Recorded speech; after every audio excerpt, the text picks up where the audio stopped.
A gente recebe aqui o nosso amigo colunista Marcos Rezende, que hoje fala sobre um assunto, vamos dizer, inédito na nossa coluna, né?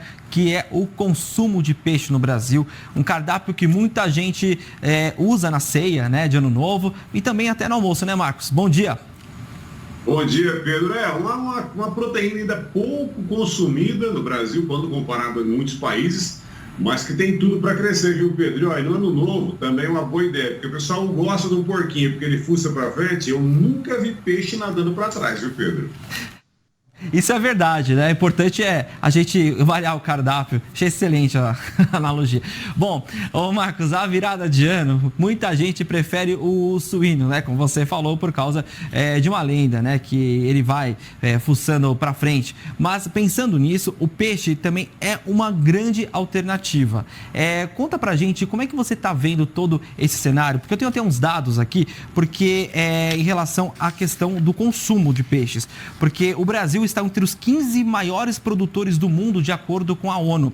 E a produção de peixes vem crescendo aí nos últimos 10 anos e o Brasil já atingiu, só em 2021, algo em torno de 841 mil toneladas. A atividade movimenta aí cerca de 8 bilhões e meio de reais, gera entre empregos diretos e indiretos 1 milhão, 2 milhões de funções, de cargos aí que são relacionados a essa atividade. E essa taxa vai crescendo anualmente. É um setor muito pujante.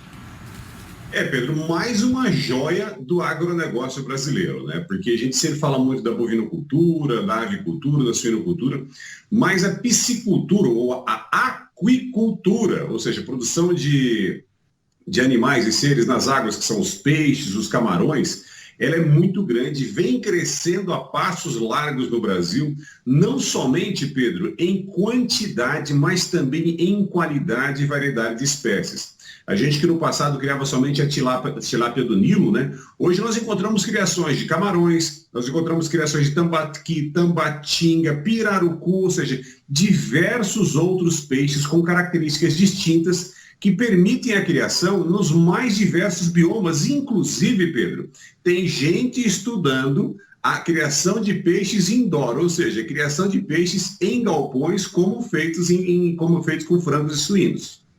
Olha que interessante, que mudança, né, na forma de fazer toda a prática, toda a cultura, né? Porque a gente tinha um crescimento tímido, depois virou um crescimento extremamente expressivo. Neste ano nós fizemos a cobertura no Terra Viva, aqui também no AgroMais, do CIAVES, que é o Salão Internacional da Avicultura e Suinocultura, que teve a participação dos pescados, né? Foi um multiproteínas, né, digamos assim, o salão, e trouxe aí a dimensão desse setor, que são tecnologias, né, de saúde animal. E qual a relação dessas duas áreas, né, que a gente pode trazer aqui, tanto na produção de alimentos quanto na questão de saúde animal em relação à piscicultura, à aquicultura? Pedro, no meu ponto de vista, cada dia mais a gente vai falar sobre tecnologia na produção de alimentos, principalmente a produção de proteína de origem animal. A saúde animal, ela está deixando um pouco de lado, está abrindo espaço propositadamente para a entrada da tecnologia.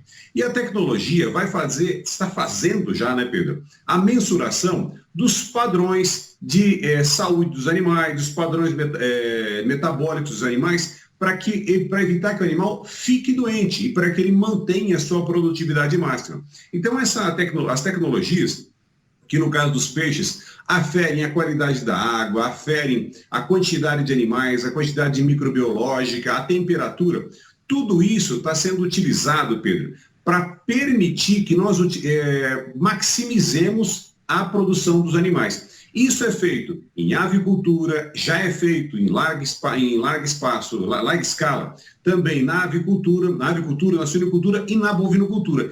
E na aquicultura, ou seja, na criação de peixes, isso está sendo utilizado e vai ser utilizado cada vez mais. A tecnologia, Pedro, ela entra para dar mais bem-estar aos animais, mais saúde animal e, consequência, mais produtividade para o indivíduo.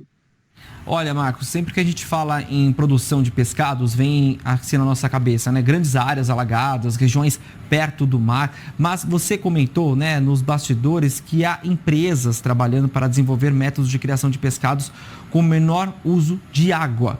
Como é que vai funcionar isso? Exatamente, Pedro. É uma tecnologia muito interessante, está sendo guardada ainda 7 chaves, tecnologia importada para o Brasil, que está sendo desenvolvida lá fora e aqui também em uma parceria. Mas qual que é a intenção? É produzir peixes em barracões como os de frango, só que um ambiente fechado, temperatura controlada, vento controlado, todo o ambiente controlado. Isso faz que haja menos perda de água por evaporação e menor utilização de água, que é reutilizada, é tratada e recirculada.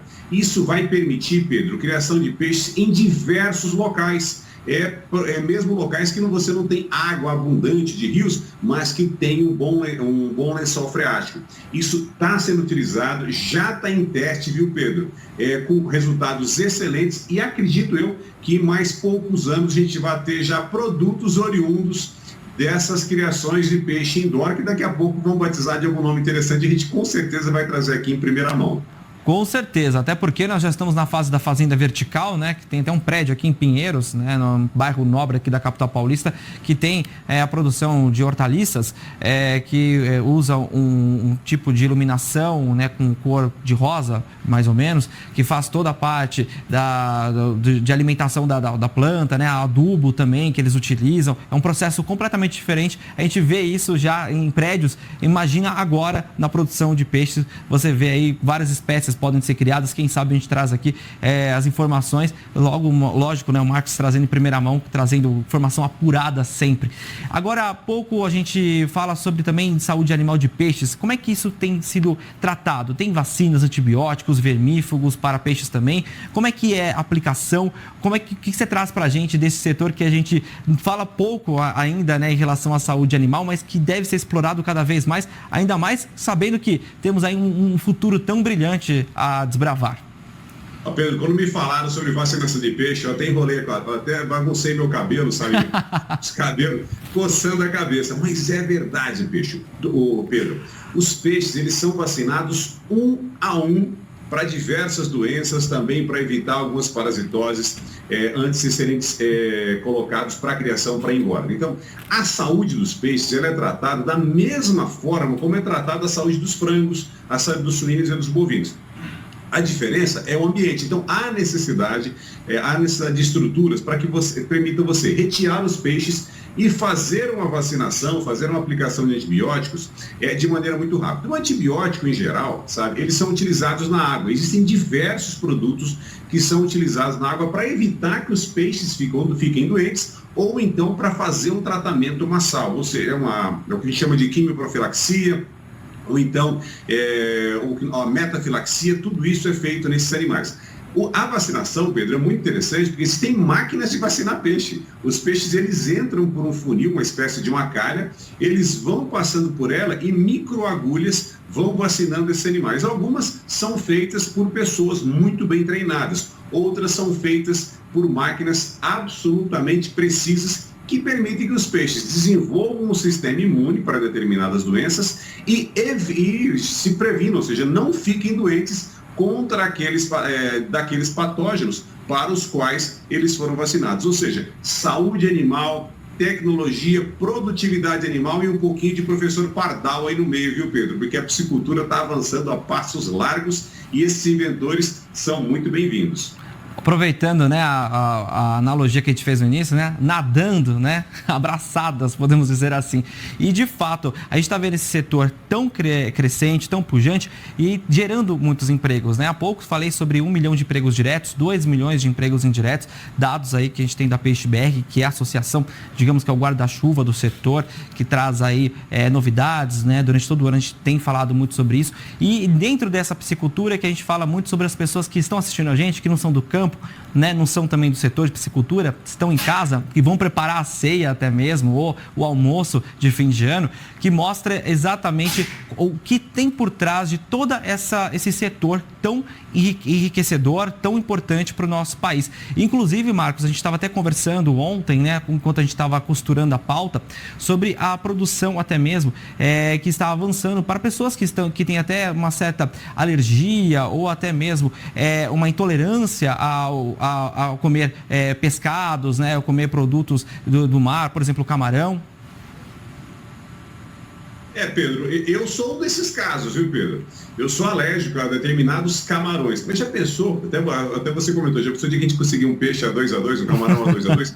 Isso é bem possível, viu, Pedro? Porque a tecnologia da genética pode permitir que nós venhamos a evoluir produzindo determinados animais, determinados pescados que sejam livres de alguns agentes causadores de alergia. E aí nós poderemos ter, ou não a 2-2, vamos dar outro nome para ele, né? Mas com certeza um camarão menos alergênico àqueles que são alérgicos a camarão e outros animais a mais. Pedro, é importante a gente destacar que existem inúmeras espécies de pescados que são criados no Brasil, diversas maneiras de criar.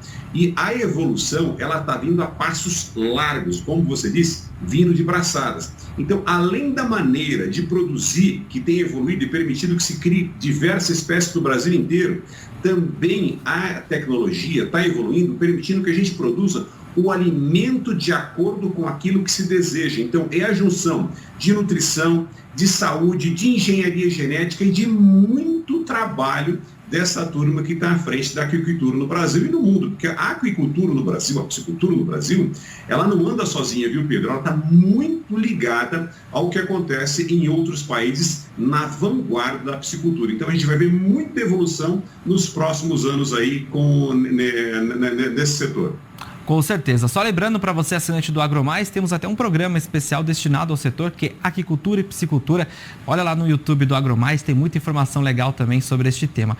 Marcos, antes da gente se despedir, quero desejar a você um excelente e produtivo 2023. Muito obrigado durante a parceria neste ano de 2022. É enriquecedor ter as suas aulas aqui às quintas-feiras. Eu falo que é aula e é verdade. A gente é super fã do seu trabalho. Parabéns. E eu espero que a gente continue nesse ano aí de 2023 juntos para trazer informação e prestação de serviço ao nosso produtor, ao nosso pecuarista e piscicultor.